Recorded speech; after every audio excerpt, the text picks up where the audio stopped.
Ladies and gentlemen, welcome to FOBtv, the future of business. I'm your host, Kevin Benedict. I'm a futurist and lecturer here at TCS, and I want to welcome all of you to the program today. On this program, this is where we explore the forces shaping tomorrow. Now, to help us make sense of the evolving landscape of automotive manufacturing today, I'm joined by expert Naresh Mehta. He's the Global Chief Technology and Innovation Officer here at Tata Consultancy Services. Welcome to the show, Naresh. Hey, Kevin. Thanks for having me on the show. Good to see you. Absolutely. So where are you calling in from today? I'm in the TCS Edison office in New Jersey today. All right. Okay. So tell me, in your role as Global Chief Technology and Innovation Officer, what does an average day look like? AI has taken over all of us, and we are all on a continuous learning journey for the last 18, 24 months. Mm-hmm. So much so that, every single day, there is no conversations which doesn't begin and end with AI. So my day in a life is full of AI centered on it, and largely because I'm in my role as the CTO for the manufacturing business group at TCS. For me, it's the world of manufacturing and, how we create the factories of the future. How do we look at the workforce of the future, which is the shop floor technicians, the repair technicians of the future. It is mobility of the future. So diverse perspectives, and AI is at the center of all of this action. Oh, absolutely. We're going to roll up our sleeves and talk about all those aspects here in a few minutes. So when you look back over the last 10 years, Naresh, 10 years in automotive manufacturing, what's changed the most? Well, if you look at the traditional dramatic transformation of the automotive industry over the last decades, there have been some shifting consumer demands, new regulatory pressures, explosive maturity in technologies with respect to IoT, AI, and whatnot. But I think principally in terms of how the automotive landscape has evolved over the last decade, you will see that from the ICE vehicles to the case model. When I say case model, it is C stands for connected, A stands for autonomous, S stands for shared, and E stands for electrified. Now, and if you look at the evolution of the case model, there are like 4 or 5 big areas in which the change has happened over the last decade. If you start off with the powertrains, then there is a rise of EVs, right? Where electric vehicles and plug-in hybrids have gone from niche to becoming mainstream focus. Manufacturers have aggressively shifted their R&D efforts and production capacity today with multiple CO2 emissions and fuel economy standards, where those have become some of their key priorities. Then the other area where the case transformation is happening is with respect to the in-vehicle tech, right, which is inside the vehicle. Cars are no longer just cars, right? They have become extensions of your living rooms. You need the best-in-class sophisticated digital cockpits where you can personalize everything. The car is now a high-tech platform, if you think of it. SDVs, what Tesla did to the world, have transformed the way you experience the car. Standard features, which includes large touchscreen infotainment systems, have become bare-bone ask today. AI-powered voice assistants, digital dashboards, V2X communications, they have all become mainstream expectations for any standard car today. That's the evolution that we have seen over the last decade. Then comes safety and autonomy. ADAS is the standard. Advanced driver assistance systems with features like collision warning, automated emergency braking, adaptive cruise controls. They are extremely common ask now. They're actually, in my view, leading a race towards a level 2 and a pursuit to the level 3 autonomy in that ADAS autonomy 5 levels, right, that we have. And I would like to highlight another area where this whole transformation has evolved in the automotive industry is the actual business model. Now, if you look at the way automotive manufacturers are diversifying their revenue streams, the traditional model was always just about selling the cars, right? And cars being at the forefront of this thing. But now that is being complemented by new revenue streams, like, for example, with shared mobility services, car sharing, ride hailing, Some of the data-driven services within the in-vehicle scenarios, like paid content, SOTA, which is software upgrades. There are multiple nuances where the connected aspect, the autonomous aspect, shared aspect, and electrified aspect have taken the whole evolution of the automotive landscape in the last 10 years. Wow. So a lot of these are going to be built in what people call smart factories, aren't they? How are you seeing those smart factories mature today? Where are they in the maturity curve? If I have to sum up it one statement, I would say the factories of the future are no longer rigid. I mean, think about the factories of the future are factories which are perpetually adaptive. They are no longer rigid. They are flexible. Think about an assembly line which can actually manufacture more than one product, actually assemble more than one product. You are moving from a mindset of rigid to adaptive and flexible. And that's the journey of heading towards, let's say, from an industry 4.0 to an industry 5.0. If you ask me where are we, in some cases some customers are still in the industry 4.0 revolution, adoption, scaling, and some customers who are advanced are moving towards somewhere in industry 4.5, if you will, in between that zone, right? And digital twins, so to say, in this whole gamut of industry 4.0 to 5.0 transition is playing a very central role, right? Then, I mean, we have been talking about digital twin for years now. What has the maturity of digital twin technology in manufacturing today, with the kind of influx that AI has seen, IoT has seen, has been significant. We are moving from just simple 3D modeling to a full scale, real time, bidirectional replicas of the entire 1:1 scale of a factory. And to be able to do that, if you look at firms like Nvidia, they have a 3C problem, right? They say you do training, simulation, deployment. That's the three levels of compute that are implemented. You do the factory digital twin factory by doing the right level of training, you do the right level of simulations, and you do the right level of deployment. Across all the three facets, your the ability for us to do each one of these on full scale real time bidirectional replicas is greatly enhanced today. Now there is a nuance of how do you look at from moving also from a product to process, right? For example, digital twins were initially only used primarily in the R&D and the design phase, but from that to testing product performance, for example, I know you might simulate aerodynamics, safety, or a component durability. That shift is coming up. Real time factory replication, there's another piece.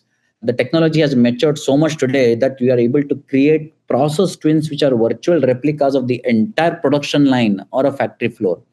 I mean, we have signed up with engagements where with customers where we are actually replicating assembly lines and replicating and simulating them in a virtual environment before you can actually implement them, to just do just in sequence, just in time operations.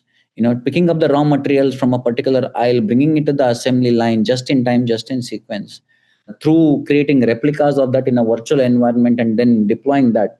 This is all happening. This is all real. It's not a futuristic thought. It's actually here and now. And that is largely fueled with real-time sync from IoT world of sensors and then AI, and of course pipeline being the cloud computing. Yeah. Oh man, that's just that's so exciting to see that kind of progress. Now, robots are a critical part of that, I imagine, going forward. And they've been around for what, 40, 50 years? If you look at some of the most basic robots out there, where are they today, and how do you think they'll continue to evolve over the next decade? See, in the future world, where you see robots, typically robots in terms of let's say in robotic picking up, lifting, precision environment in a semiconductor fab or a factual factory, that traditional industrial robots or cobots, what we used to say, which required, let's say, safety cages due to their speed and power, and cobots are largely designed to work safe alongside a human worker without any barriers. In cases where you're using advanced sensors to adjust their movements, get that precision aspect going in, which can do a little more of what we call HRC, human robot collaboration in assembly task. I think That rise of using those kind of a cobots or collaborative robots, I would say, is happening in a full steam across all of our customers, particularly in the automotive world, for sure. Wow. What has happened differently is the implementation of AI enhanced intelligence on top of that cobots. And that's the beauty of what AI is bringing to the whole adoption and drastic transformation in the evolution of robotics. Robots are no longer now limited to rigid pre-programmed movements. They now integrate deeply with AI machine learning for better vision, which can allow them to adapt to different variations, light, texture, wind, part positioning, be situationally aware, right? They can actually execute complex manipulation tasks. They can be used to do reinforcement learning to optimize the path and cut energy use. Those are the kind of complementing role that AI and machine learning will play on top of the traditional use of cobots, right? Wow. Precision and speed being absolutely core and center to all of that which is happening in the robotics world. I had this vision in my mind as you were talking about a safety meeting where everybody gathers in a circle and gets a safety briefing, and the robot's back there going, "I have a question." No, what? I was actually visiting a warehouse in Europe for one of our customer warehouses, and I was shocked to see. We always have been speaking about dark factories and what the Yeah. Far East is doing with dark factories. Today, when I go and actually see some of the advanced mature factory floors on in the Europe, I saw one of them where in an extremely large factory setting in that warehouse, you had only 12 workers, human workers. Everything else Oh, pure robots. wow. So while the scale of dark factories vision is a little more scary, or I would say a little more futuristic, but are we getting closer to that vision in some form or shape in with respect to autonomy? Absolutely yes. Wow. So, when you talk about factories in any context, energy is a major cost for any manufacturing environment. Are you seeing any progress being made in those areas to find cheaper sources of energy for manufacturing? Yeah, see, I think manufacturers are increasingly investing in different forms of on-site renewable energy, right? Whether it is actually looking at maybe a solar, a wind, or maybe a sourcing certified clean power, so to say, through different, what they call PPAs, power purchase agreements, right? I think that is happening. And some of the smart factory practices say that, you are actually leveraging AI again to analyze and optimize the energy usage patterns in real time, right? And ensuring that your equipment is only consuming what is absolutely necessary, right? So that is another element of coming. When it comes to cost factor, now energy is an indirect cost driver in manufacturing, and its reduction is extremely critical for both cost management and sustainable goals. If you look at the cost driver element, whether it is utility bills, whether it is price volatility, energy is a major indirect cost. Even if materials and labor remain the largest direct cost, unplanned downtime is a massive energy waste. So we need to talk about that. When it comes to clean energy factor, a necessity for actually getting competitive in the market, right? That's something which is extremely basic now. It's an expectation to have clean energy use, right? The drive for whole scope 1 and scope 2 emissions reductions, which is factory and purchase power in both the settings, has made the clean energy adoption an extremely core strategy for all the manufacturers. So needless to say, it's an extremely important aspect, and digital twins being used again to model and optimize different energy flows, while your AI driven predictive maintenance can reduce the energy spikes and waste associated with the equipment failures, are something which clearly says that the shift is clear. You're reducing the reliance on conventional energy sources, and that becomes a critical strategy for you to reduce the cost volatility and ability for you to meet the sustainable goals and environmental regulations. So, cars themselves are increasingly basically computers on wheels, aren't they? The software defined vehicle description. So, how does that change how automobile manufacturers design and manufacture these vehicles? And what additional cyber risk might be involved because of all that? Yeah. Now, if you look at the whole evolution, I mean, I briefly spoke about software. I mean, cars being an extension of our living rooms, and in the context of an software defined vehicle, if you look at the architectural shift that is happening in the industry now, we are moving from more distributed to a more centralized, right?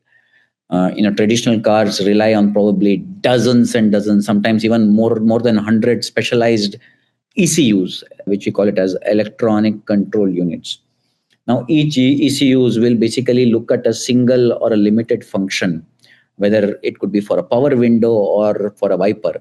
Now we are talking about centralizing all of this into one place, and the SDV architecture consolidate all of these functions into small number of powerful high performance domain controllers, or maybe a central compute to run all of this.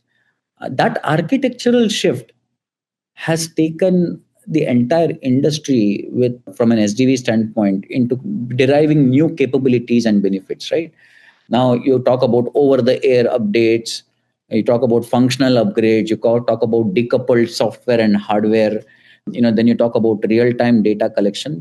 You can go on and on and on. And every single time I meet a customer or we talk about transformation in this particular space, one thing is for clear, that as you go on this software defined vehicle journey, today if you ask me in any software defined vehicle what is a component of hardware, what is a component of software, it's roughly in 50-50%. But as you keep on maturing, it will go to 70%, 75%, where you'll only have bare bones, which is hardware, rest everything will be softwareized, right? And that's the vision everybody is trying now. SDV and EV journey are complementing to each other. Will it be all hybrid? Will it be all EV? That's a debatable question. But is SDV the future? Absolutely. Yes. So, global supply chains, with all these transformations, they've been through a lot. Not only that, geopolitical issues, national issues, economic issues. So, how are manufacturers today rethinking their whole networks as a result of all this challenge, these challenging environments?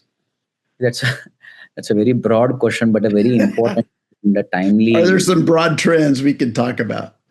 Yeah, no, it's a very timely question, I would say. I mean, look at the geopolitical tensions that have happened or shaped in the last 5-6 years. I mean, you have COVID-19 pandemic, then you had a global logistics issue. All of these have forced a fundamental shift, in how the global manufacturers view their supply chains.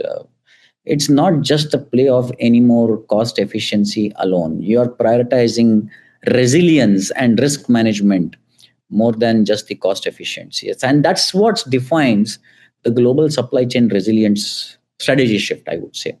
So resilience and risk management, two things. Now, manufacturers are actually abandoning the just-in-time model that used to prioritize the lean inventory and low cost for a new model which is built around flexibility and redundancy. And that's not a shift that can be written on paper. It's actually a shift that is being observed in multiple scenarios, right? For example, if you talk about reshoring and nearshoring, right? You spoke about regionalization particularly, while full reshoring, which is moving the production back to the home country, is happening in few cases. The more dominant trend is nearshoring or a regionalization, right? Where you are moving production and sourcing to nearby countries within the same time frame, within the same trade block, if you will. For example, US looking at maybe a Mexico or a Canada, or moving back to US also in some cases. European companies are moving within Europe, right? Mm-hmm. The whole focus and shift from the push from the east versus how the west and the east are looking at this whole aspect of geopolitical tensions. All of this is only leading into that trend shift that we are seeing with respect to reshoring and nearshoring and regionalization, to which the driver in that case is the strategy which can shorten the supply chains, reduce the shipping cost and lead times, and mitigate all of these tariff risks, geopolitical tensions, and also helps because of the time zone similarity, it helps you get the better communication, right? So that's one aspect of the global supply chain strategy shift. Second aspect is also, look at the aspect of diversification and multi-sourcing. Manufacturers are completely moving away from single source suppliers, especially in geographically or a politically sensitive region. And now they are moving from that to looking at an aggressively identifying a tier 1 and a tier 2 backup supplier ecosystem in different countries. And there the primary goals is reduce the redundancy. If one supplier or one country is disrupted, we don't want production to stop. Production can quickly pivot and be flexible to looking at another alternative, often involving maybe a real-time data sharing partnerships with some of these suppliers, right? So all of these have created that global supply chain strategy shift. Now, you mentioned an important question that I want to address here, which is the escalation of cyber risk in the supply chain. I think it's an important one. And cyber risk has become an existential threat because as a vulnerability in a single small supplier can compromise an entire corporate network, because you have a tier 1, tier 2, tier 3, tier 4, tier 5. One of the top suppliers in any one of these tiers breaks in with a cyber risk, your entire supply chain is compromised. So supply chain, for want of a better terminology, has probably become one of the easiest and most frequent attack surface. And what is required to get it back on track is the focus on OT. See, the whole IT OT convergence, we have been speaking again for years, but right now is the time where, through use of the right tech AI, the aspect of converging IT and OT data to be able to understand the vulnerabilities in your supply chain ecosystem and address that cyber risk, arrest that at the point of inception. Wow. Where today most of the OT systems use legacy hardwares and software that is extremely difficult to update. It's not servitized enough to integrate, and they become primary targets for a lot of ransomware and disruptive attacks. How do you basically look at that, fixing that to reduce the overall cost of downtime from a cyber breach, which can often easier to quantify than the data loss, right? And becomes one of the most important priorities to secure the shop floor. I mean, there have been numerous incidents in the market, in the industries, where the shop floor production have halted because of cyber risk in the supply chain scenarios. Wow. So last question here, Naresh. If we look to 2035 and we walk into an automobile manufacturer location, we open those doors, what are we going to see?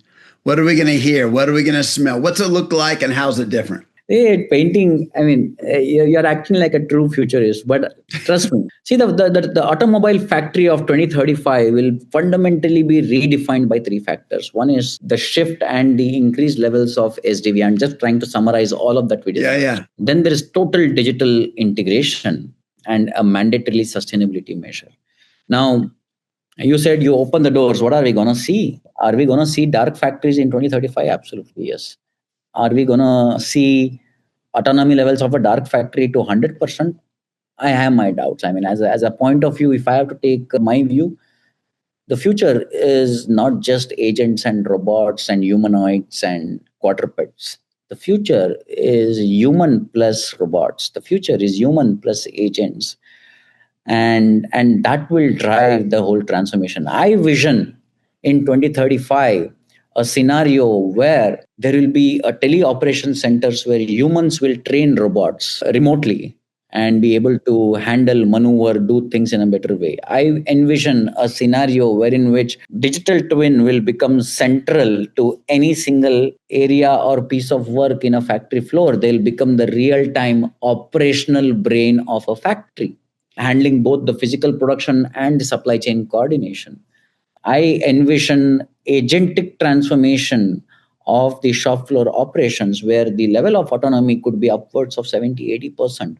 Wow. Where you will have transform based agentic workflows which can not just sense and perceive the environment and give recommendations, but can actually take action at the point of recommendation. And those are the large characterized shifts in terms of technology influx that I see coming to reality in a factory floor.